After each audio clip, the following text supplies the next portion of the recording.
جیسے ہی تیسرا دن آتا ہے تمہاری قبر کی زندگی کا، جب 3 دن گزرتے ہیں تمہاری ناک کے ذریعے سے پیٹ کی چیزیں باہر آنے لگتی ہیں، ناک اور منہ سے نکلنے لگتی ہیں، اور 40 دن تو بہت دور کی بات ہے۔ جسموں کا خیال کرتے ہو، میں تمہیں بتاتا ہوں اس جسم کی حیثیت کیا ہے، یہ جو چمڑی ہے اس کی حیثیت کیا ہے، یہ جو گوشت پوست ہمارے جسموں پر ہے اس کی حیثیت کیا ہے پتہ ہے تمہیں؟ اس کو سجانے کے لیے عورتیں 2 گھنٹہ شیشے کے پاس کھڑے ہو کر میک اپ کرتی رہیں۔ اب عورتوں کی طرف سے یہ میک اپ، لالی پاؤڈر اور کنگھیاں بالوں کو سجاتے رہے، اور تم اپنی باڈی کو بناتے رہے جیم میں جا جا کر کے۔ اب اس جسم کی حیثیت سنو، جس دن روح نکلی تمہارے جسم سے اور جب جنازہ لے جایا گیا، قبر میں تمہارے سب سے عزیز لوگ رکھ کر کے آتے ہیں، تختیاں قبر کی بند کر کے آتے ہیں، اتنی چھوٹی قبر کہ کروٹ لینے کی بھی جگہ نہیں ہوتی، ہاتھ پھیلانے کی بھی جگہ نہیں ہوتی۔ آج اپنے پلنگ پر سو کر کے دیکھو، کسی کا ہاتھ ٹچ ہو رہا ہے تو نیند نہیں آتی، لیکن قبر میں اتنی تاریک جگہ پر، چھوٹی سی جگہ پر، تنگ جگہ پر چھوڑ دیا جاتا ہے کہ مردہ کروٹ بھی نہیں لے پاتا، پھر پلس اس کو اوپر سے نیچے سے پیٹ سے باندھ کر کے رکھ دیا جاتا ہے۔ تمہیں پتا ہے اب حکماں نے جو لکھا ہے وہ سنو بزرگوں نے، جیسے ہی تیسرا دن آتا ہے تمہاری قبر کی زندگی کا، جب 3 دن گزرتے ہیں تمہاری ناک کے ذریعے سے پیٹ کی چیزیں باہر آنے لگتی ہیں، منہ کے ذریعے سے انتڑیاں یا جو بھی اندر کا لیکویڈ ہے سب باہر آتا ہے۔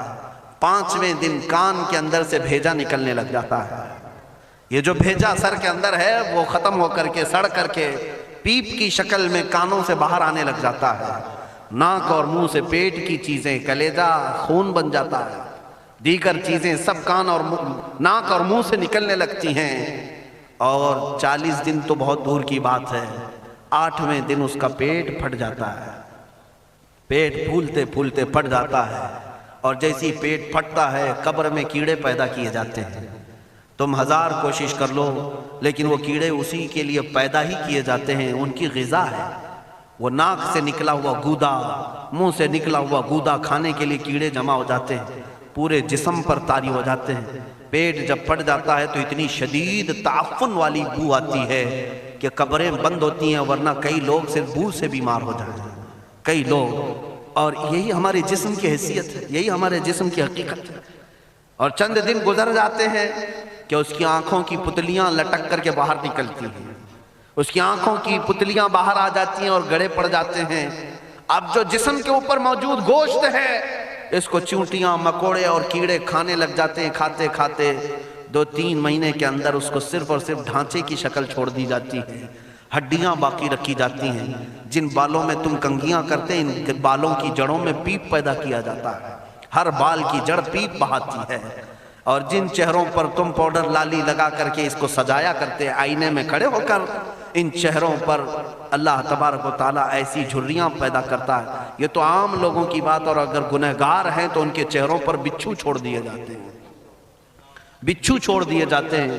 کئی لوگوں کی قبروں پر سانپ ان کی ناک کو ڈستے رہتے ہیں اور ان کا گودا پیتے رہتے ہیں۔ سانپوں کا عذاب، بچھوؤں کا عذاب، یا قبر کے عذاب کے ساتھ یہ جسم گلا دیا جاتا ہے، ہڈیوں کے سوا کچھ نہیں باقی رہتا۔ تم کیا سمجھتے ہو مرنے کے بعد احساس نہیں ہوگا؟ مرنے کے بعد ہر درد کا احساس دگنا کر دیا جائے گا۔ آج زندگی میں جتنا تمہیں چونٹی کاٹنے سے درد ہوتا ہے، مرنے کے بعد یہ درد 10 گنا زیادہ بڑھ جائے گا، تمہیں اور درد ہوگا، اور درد ہوگا۔ یہی جسم جو کیڑوں کی غذا بن گیا، کفن ختم ہو گیا، ہمارے جسم میں پیٹ کا گودا باہر آ گیا، آنکھوں سے کانوں سے ساری چیزیں لیکویڈ ختم کر دی گئی، بھیجا کانوں سے بہہ کر کے نکل آیا، بچا کیا ہمارے پاس؟ جس جسم کو ہم سجاتے رہے، سنوارتے رہے، اس پر ہزاروں پیسے بہاتے رہے، یہ جسم 40 دن کے اندر کیڑوں کی غذا بن گیا، سب ختم ہو گیا۔ میرے عزیزو، ہر انسان کے جسم کے ساتھ قبر یہی کرتی ہے، قبر دباتی الگ ہے، کیڑوں کا عذاب الگ ہے، بچھوؤں کا عذاب الگ ہے، لیکن یہ سب کے لیے احکام نہیں۔ کچھ وہ بھی جنازے ہیں جب یہاں سے جاتے ہیں تو ہزاروں کی آنکھوں میں آنسو چھوڑ کر جاتے ہیں، ہزاروں کی دلوں کی دھڑکن بن کر کے جاتے ہیں۔ ان کے جنازے جب جاتے ہیں تو اللہ کے ملائکہ بھی، فرشتے بھی ان کے جنازے کو اٹھانے کے لیے زمین پر آتے ہیں۔ یہ کون لوگ ہیں؟ جو اپنے سینوں میں عشق مصطفیٰ کی شمع روشن کیے ہوئے تھے. جینا چاہتے تو مصطفیٰ کے لیے، مرنا چاہتے تو مصطفیٰ کے لیے. فاضل بریلوی نے کیا خوب کہا، لحد میں عشق رخ شہ کا داغ لے کے چلے، اندھیری رات سنی تھی چراغ لے کے چلے. جب قبر میں جاتا ہے ایک عاشق رسول، اسے رکھا جاتا ہے، کفن اس کا بھی ہے، جسم اس کا بھی ہے، لیکن فرشتوں سے بھی کہا جاتا ہے اسے آہستہ سے جگانا، محمد عربی کا غلام ہے، رسول پاک کا وفادار ہے. اور کیڑوں کا اس کے جسم کو کھانا تو دور کی بات، فرمایا گیا قیامت تک اس کے کفن کو بھی میلا ہونے نہیں دیا جاتا. نہ تمہاری آنکھ سے، نہ تمہارے ناک سے، نہ تمہارے چہرے سے کوئی گودا باہر آتا ہے، کچھ نہیں میرے عزیزو. جسم تر و تازہ سلامت رکھا جاتا ہے. 1000 سال کیا 10,000 سال گزر جائیں، حوادث زمانہ بھی آئیں، لیکن اس کی قبر میں اس کا جسم سلامت رکھا جاتا ہے. اب تمہارے ہاتھ میں فیصلہ ہے کون سا جسم بنانا چاہتے ہو، وہ جو کیڑوں کی غذا بن جائے، یا وہ جس پر فرشتے بھی اتر کر سلام بھیجیں. میں نے خود میرے مرشد گرامی کے جنازے میں حاضری تھی. حضور تاج الشریعہ بدر الطریقہ رحمت اللہ تعالی علیہ، جس مرد قلندر نے اپنی پوری زندگی عشق مصطفیٰ میں گزاری ہے. آج تم نعرے لگاتے ہو تاج الشریعہ تاج الشریعہ، ان کے شب و روز دیکھے تھے کبھی؟ ان کی صبح اور شامیں دیکھی تھی کبھی؟ بہت پیر ہوں گے جو باہر پیر ہوں گے، اندر پیر ہوں گے، لیکن تاج الشریعہ کو میں نے اندر بھی دیکھا ہے، باہر بھی دیکھا ہے.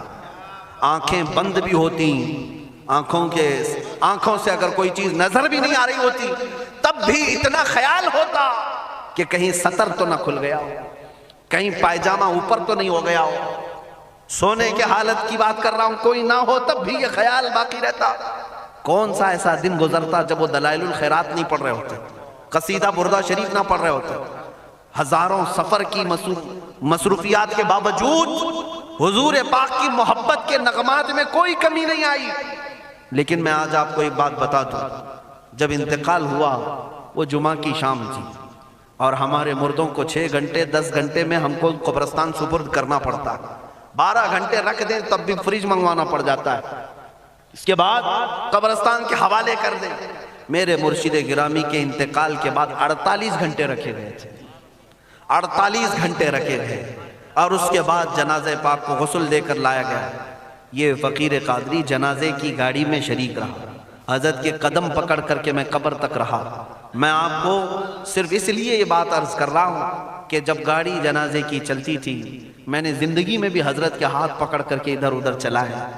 حضرت کے ساتھ جب جانا ہوتا تو بازوؤں کو ہم تھامے ہوتے، ہم کیا چلاتے، ہمیں وہ خود چلا رہے ہوتے، لیکن یہ ہم برکت کے لیے پکڑے ہوتے. جو نرم و ملائم جسم تھا، میں نے وفات کے بعد جنازے میں کھڑا ہو کر کے دیکھا، قدموں کو پکڑ کر نہ نرمی میں کمی آئی، نہ ملائم ہونے میں کوئی کمی تھی. اور جب گاڑی آگے چلتی تھی،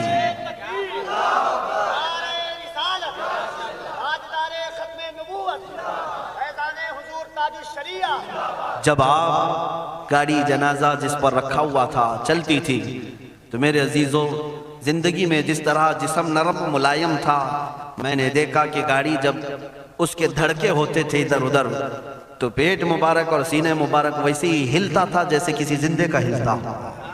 ہاتھ پر انگلی رکھے تو خون سرک جائے اور پھر اپنی جگہ پر آ جائے. یہ کوئی مبالغے کی بات نہیں کر رہا ہوں، یہ آنکھوں سے دیکھی ہوئی چیز ہے. اور قبر انور میں رکھنے کے بعد جب ان کے صاحبزادے اور داماد نکل کر کے آئے، تو تھوڑی دیر کے بعد ہم نے دیکھا کہ چہرہ خود بخود قبلے کی طرف تھا.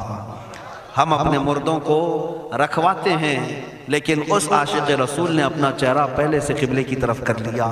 یہ کرامات کہیں یا زندگی کی حقیقت کہیں، حقیقی بات تو یہ ہے جو مصطفیٰ کی یاد میں جاتا ہے.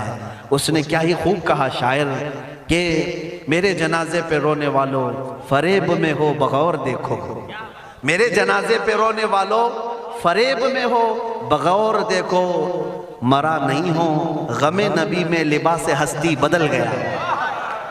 ہاں، مرا نہیں ہوں غم نبی میں لباس ہستی بدل گیا ہوں. ان عاشقوں کا حال یہی ہوتا ہے کہ یہ مر بھی جاتے ہیں، انتقال کر بھی جاتے ہیں، تو بس لباس بدلتا ہے، لیکن زندگی پہلے سے اور بلند ہوتی ہے.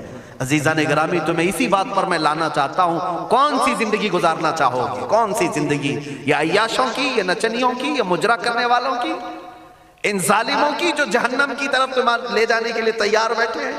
چند دنوں کی عیاشی ہے، تم گانے گا کر اچھل کود کر کے اپنے نفس کو تو راضی کر سکتے ہو، لیکن رب ذوالجلال کی رضا کبھی نہیں لے سکتے۔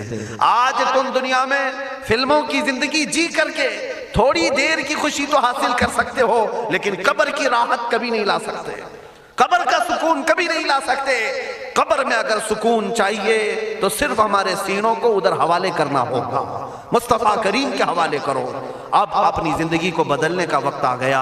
اے میرے عزیزو، ناموس رسالت کی حفاظت یہی ہے کہ حضور کے اخلاق کی پہلے حفاظت کی جائے، حضور کی سنتوں کی حفاظت کی جائے، حضور پاک کے نام پاک کی حفاظت کی جائے، ان کی تعلیمات، ان کے احادیث کی حفاظت کی جائے۔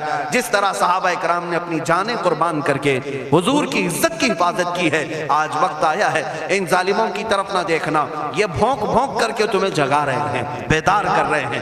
میں جواب دیتا رہوں گا انشاءاللہ، لیکن ساتھ میں ان حادثات کو اپنے لیے ایک الگ انداز سے دیکھتا ہوں۔ اگر کوئی کتا صوفے میں بیٹھ کر بھونکتا ہے اور میرے نبی پاک کی عظمت پر حملے کرتا ہے تو درد تو ہوتا ہے، لیکن ساتھ میں عقیدہ بھی تو ہمارا یہ ہے، رہے گا یوں ہی ان کا چرچا رہے گا، رہے گا یوں ہی ان کا چرچا رہے گا، پڑے خاک ہو جائیں جل جانے والے۔ یا رسول اللہ تو گھٹائے سے کسی کے نہ گھٹا ہے نہ گھٹے گا، جب بڑھائے تجھے اللہ تعالیٰ تیرا، مٹ گئے مٹتے ہیں مٹ جائیں گے آدھا تیرے، نہ مٹا ہے نہ مٹے گا کبھی چرچا تیرا۔ یہ کتے کتاب لکھ کر کے کہتے ہیں محمد عربی کا چرتر، ان کے اخلاق، ان کے کردار برے تھے، اور ایسی کوئی چیز نہیں ہے اسلام میں جس سے امپریس ہو کر اسلام قبول کیا جانا چاہیے۔ محمد صلی اللہ علیہ وسلم کے نام کو اسلام سے ہٹا دینا چاہیے۔ ان ظالموں کو میں جواب دینا چاہتا ہوں، اے مسلمانوں، یہ تمہیں جگانے کے لیے آ رہے ہیں، یہ تمہیں بیدار کرنا چاہ رہے ہیں۔ اب اٹھو اور یہ بتاؤ تم کہاں کہاں سے میرے نبی کو مٹاؤ گے، کہاں کہاں سے؟ ارے ہمارے گھروں میں بچوں کی ولادت بھی ہوتی ہے، کان میں اگر ہم اللہ کا نام لیتے ہیں تو ساتھ میں محمد کا بھی نام ہے۔ ہمارے بچے جس دن اس دنیا میں آتے ہیں اذان ان کے کانوں میں دی جاتی ہے تو اللہ کے نام کے ساتھ محمد کا نام بھی آتا ہی ہے۔ ہماری اذانیں، ہمارے نماز کو بلانے والی آوازیں، تم کیا مٹا پاؤ گے محمد عربی کے نام کو؟ یہ ہزاروں نہیں کروڑوں اذانیں بار بار دن میں دے دے کر کے یہ بتاتی ہیں کہ تم واللہ محمد عربی صلی اللہ علیہ وسلم کا ذکر تم کبھی الگ نہیں کر سکو گے۔ ذکر خدا جو ان سے جدا چاہو نجدی ہو، واللہ ذکر حق نہیں گنجی سقر کی ہے۔ حضور پاک کا نام کہاں سے ہٹاؤ گے؟ اذانوں سے ہٹاؤ گے، اقامت سے ہٹاؤ گے، نمازوں سے ہٹاؤ گے؟ بلکہ اقبال نے کیا ہی خوب کہا تھا، دشت میں دامن کوہسار میں میدان میں ہے۔ کہاں ہے یہ نام؟